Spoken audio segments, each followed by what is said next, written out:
What's going on, guys? I'm CaliOGP, and this is the show where we talk about our favorite shirts and the lessons behind them. On today's show, we're going to be talking about this shirt from Oklahoma City. But before that, let's check out our sponsor that we just added. Advanced Pure Water Solutions, the best drinking water provider in California.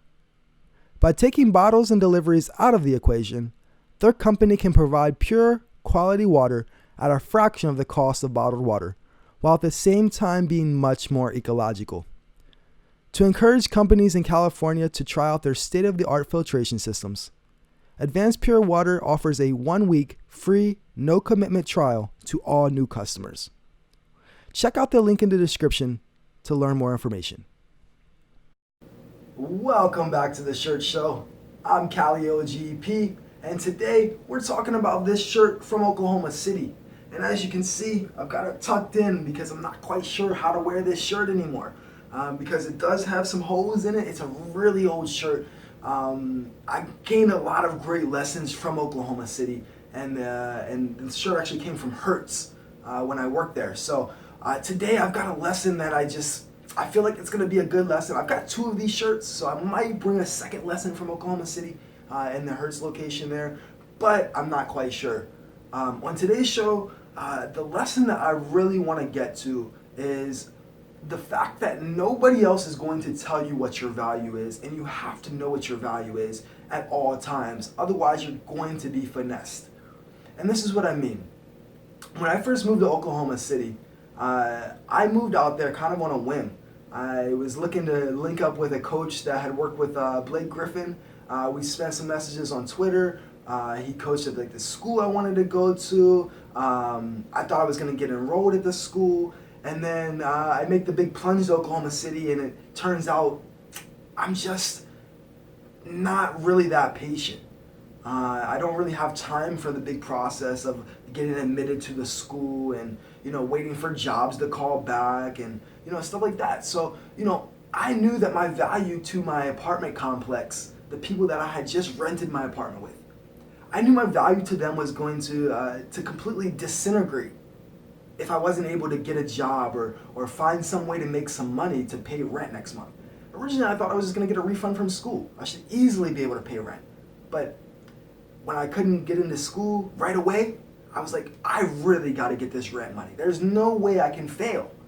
So I started going down to the McDonald's down the street because I didn't even have Wi-Fi. I couldn't afford that at the time. But I didn't have Wi-Fi, so I started going down to McDonald's down the street, and I started putting in applications. And now when I tell you I put applications into even the McDonald's I was sitting down there, with the Wi-Fi. They saw me come in every day looking for a job, and even that McDonald's wouldn't hire me because they were too busy. They wanted you to be bilingual.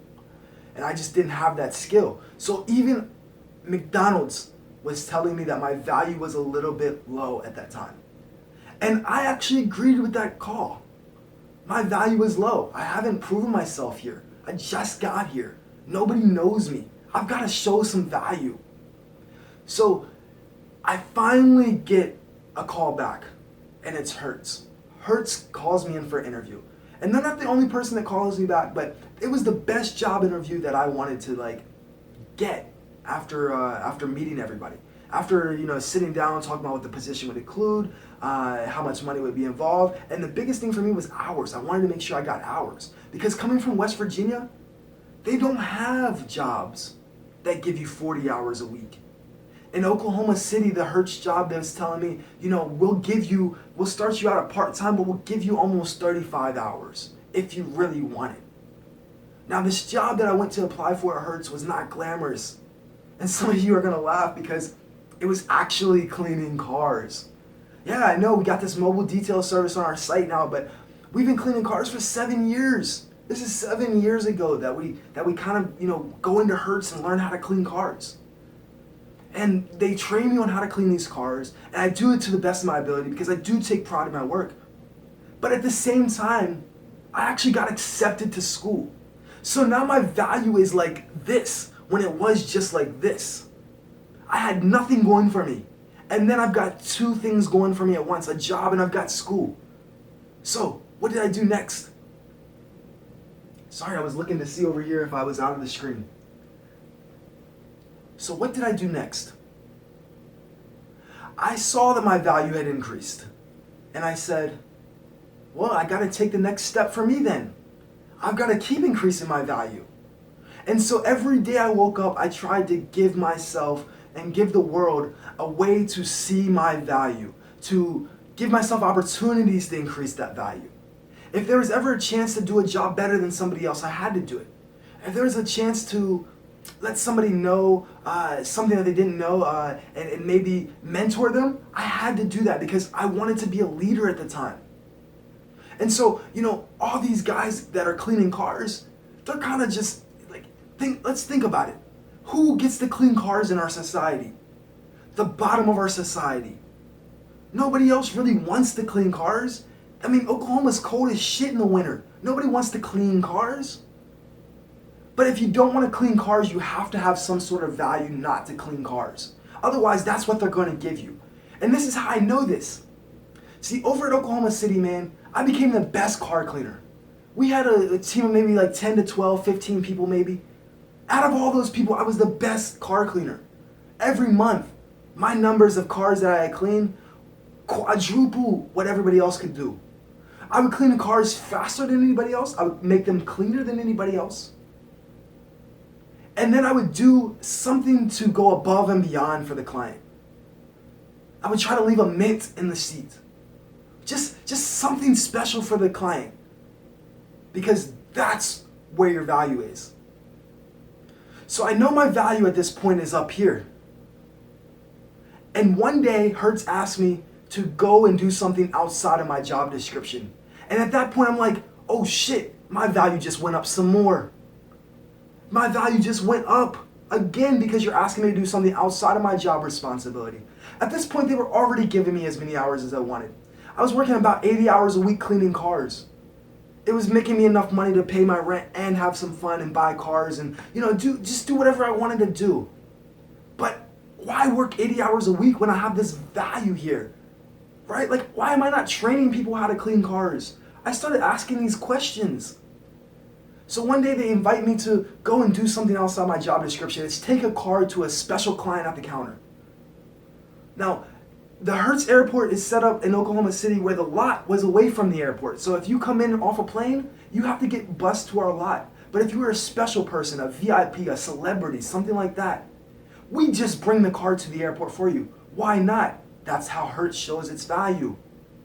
But guess what they did? They had the best car cleaner bring the car up there and hand the keys to the client. The client thanked me and gave me a tip, but that doesn't even matter. What's important is that I did something outside of my job description that I killed. I did it very well. I did it so well that they invited me to do it again, and they kept asking me to do things out of my job responsibility. So one of these trips to the counter, I meet this guy because I'm supposed to give him the keys for this upgrade that he has coming up in about 10 minutes. So I've rushed the car there and I get it to him. We got about 10 minutes to kind of shoot the shit.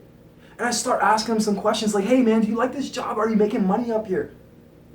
And he just starts to tell me that this is the best thing since sliced bread. He's selling the cars, the upgrades. So he's like, I think we got in a position up here too because he must have liked my energy. He must have saw some value in me. Because he told me there had a position up there. He wanted somebody with the great energy to be his teammate at the counter, the face of Hertz. I go from cleaning cars to the face of Hertz, an invite. I didn't just push my way in there, I got invited. So my value is up here, and I know this. So the next thing I do is I go back and I talk to my managers and I tell them like my plans. I want to go to the counter. And they tell me that there is no position available. The complete opposite of what this guy had told me. But when a position comes available, they will let me know and then I can apply. That's what they said. Well, I don't wait for people to tell me when something's available, when it's not. I send a note, I follow up, weeks later, I find out there is a position available and I apply. About another 4 weeks go by and this application doesn't do anything and I'm asking my managers nearly daily. I used to only work like 3 days a week at Hertz. I would work like Thursday, Friday, Saturday, and then maybe Sunday. Or no, it was Friday, Saturday, Sunday, were the 3 days I would work really hard. I would work from 7 a.m. until 10 p.m., sometimes 2 a.m., 3 a.m. So I'm only there 3 days a week. I'm bugging them all 3 days a week. And then they start giving me more hours on top of that because they feel like I'm not making enough money. So they start giving me as many hours as I fucking want. And it's not about the money for me, it's about my value and where I belong. And so I keep pressing them, I want to be on the counter, I want to be on the counter. If I can make the same amount of money on the counter in half the hours, why wouldn't I want to do that? My value says I can. The counter is just talking to people, just being friendly to people. So they keep pushing me off to the side. And eventually it comes to a head because I'm so mad, I'm so angry. And this is how, this is how the kind of today has gone on Facebook and the internet. Whenever I get very upset about something, I can't just sit still about it. I can't be quiet. I've got to let you know how I feel. And so they tell me that there's a position available at the counter, but they can't hire me for it because they're going to lose their best car cleaner. And they would not be able to hire a car cleaner as easily as somebody who works at the counter. Now let me tell you something. When I heard that, I heard, Philip, we're going to hold you back because we can't afford to invest in somebody else. That's what I heard. You're going to hold me back because you can't afford your business. Well, that's not fair to me. So I started formulating a plan like I always do. I go to this job fair at my school and I see one of these employees there, it's Pizza Hut, and I didn't want to work for Pizza Hut. I just went by just to talk to them, just to see what they were offering. I didn't get more than 30 seconds in. I told him, hey, I'm working at Hertz right now. I work about 80 hours a week. I'm looking to do something less. He's like, oh, let me stop you right there. I've got a franchise store available for you. Let's get you set up with a manager. He didn't even take my resume. He's like, keep that for somebody else over here. I already know I want you. I don't need to see your resume. If you're working 80 hours a week, I want you. So he sets me up with this manager in Oklahoma City of a Pizza Hut. And I go in and I talk to this manager, and they offer me the job. They offer me the store. I would be the manager of the entire store. Now, not the general manager, but like just a manager that's like running the whole like operation here. Like not like a chain of stores or anything like that. Just one store. Just one store. I'm responsible for the bottom line of this store, basically. Now, this is at 19 years old. You think my value didn't just go up again? Absolutely it did. My value continues to rise. So the next thing I do is I take the Pizza Hut offer. And it was really hard to turn this offer down because they offer me free pizza. I'm just kidding. It wasn't that hard. It was like $30,000 a year in free pizza. But it was going to be less hours, and it was going to advance my career. I was willing to take a pay cut to advance my career. But Hertz wasn't about to put me at the counter and not hire somebody for cars when I was the best car cleaner. You don't want to lose your best car cleaner. Well, guess what? I'm going to go get a job at Pizza Hut. So I take the offer from Pizza Hut, I take it back to Hertz, and I say, look guys, I'm full and ready to take this offer. And I was serious. I'll take this offer if you guys don't put me on the counter. It wasn't a week later that I had a meeting. It was an unexpected meeting with our manager of he was a state manager. So he did locations for Hertz all over, that area of Oklahoma. I don't remember exactly what states he was in, but he was in multiple states, okay? So for him to come to Oklahoma City, he had to have a schedule. This man comes to Oklahoma City and I just get a meeting with him. And he just immediately says, okay, after the interview, I do have to answer some tough questions about what I would do under certain situations, but I was ready for this. I've just been doing interviews. He tells me, you can work at the counter. We'll start you next week at the counter. Boom. My very first month at Hertz, I bonused at the counter. They had people that had worked there for 6 months that had never received the bonus. I continued to work for Hertz for almost 2.5 years, and I bonused every single month except for one.